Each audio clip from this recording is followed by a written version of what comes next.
Trinamool, CPM, Congress, এই যে ইন্ডি জোট, এই যে জোট বেঁধেছে জঙ্গিদের রক্ষা করার জন্য, রেপিস্টদের রক্ষা করার জন্য, সমাজকে নোংরা করার জন্য, পশ্চিমবঙ্গকে পাকিস্তান বানানোর জন্য, ভারতবর্ষকে পাকিস্তান বানানোর জন্য এই যে ইন্ডি জোটটা বেঁধেছে তৃণমূল, সিপিএম, কংগ্রেসের, এই ইন্ডি জোটকে আমাদের ধ্বংস করতে হবে, একদম ডিস্ট্রয় করে দিতে হবে, একদম অস্তিত্ব ডিলিট করে দিতে হবে।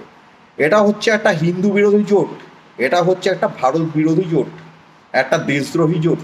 এই ইন্ডি জোট, তৃণমূল, সিপিএম, কংগ্রেস যে এই জোটটা বেঁধেছে ইন্ডি জোট, এটা হচ্ছে একটা দেশদ্রোহী জোট।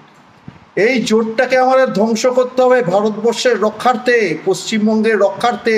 এই ইন্ডি জোটকে একদম ধুয়ে মুছে সাফ করে দিতে হবে, একদম ধ্বংস করে দিতে হবে। এই ইন্ডি জোটের যেন কোনো অস্তিত্ব না থাকে এই পৃথিবীতে। এই তৃণমূল, সিপিএম, কংগ্রেসের এদের যেন কোনো অস্তিত্ব না থাকে, এইদের অস্তিত্ব একদম ধ্বংস করে দিতে হবে, এদের অস্তিত্ব একদম ডিলিট করে দিতে হবে, তাহলে সমাজে শান্তি ফিরবে। এই তৃণমূল, সিপিএম, কংগ্রেস হচ্ছে ভারত বিরোধী জোট, হিন্দু বিরোধী জোট, জঙ্গিদের রক্ষার্থে এই জোটটা বানিয়েছে, রেপিস্টদের রক্ষার্থে এই জোটটা বানিয়েছে। তাই এই জোটটাকে আমাদের ধ্বংস করতে হবে, একদম ধুঁচে সাফ করে দিতে হবে। এই জোটের, এই ইন্ডি জোটের অস্তিত্ব ডিলিট করে দিতে হবে সমাজ থেকে। এরা হচ্ছে বিষয়, তাহলে সমাজে শান্তি ফিরবে। এরা হচ্ছে বিষয়।